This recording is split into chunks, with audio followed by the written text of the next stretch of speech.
సర్వశక్తిమంతుడా, సర్వాధికారి, సకల యుగములలో రాజును, అక్షయుడవును, అదృశ్యుడవైన దేవా,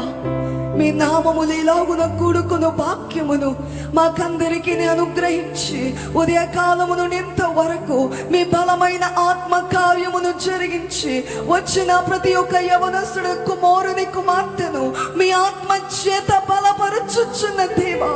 మీకు స్తోత్రములు నాయనా, మీకు నమస్కారములు. వినిన అనేకమైన సాక్ష్యములను దేవా మా హృదయములో భద్రపరుచుకొని నెమరి వేసుకుని బలహీనత సమయములో వాటిని మేము జ్ఞాపకము చేసుకొని మిమ్మును బట్టి బలమును పొందువారిగా ప్రతి ఒక్కరి పట్ల మీ కార్యమును జరిగించండి నాయన.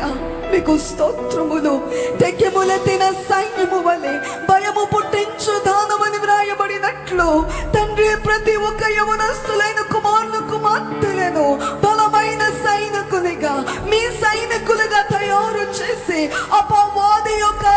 కార్యములను, వారి యొక్క పన్నాగములను, వారి యొక్క శిరస్సును వారి పాదముల క్రింద చితుగా త్రొక్కు బలమైన వారిగా అభిషేకించుమని,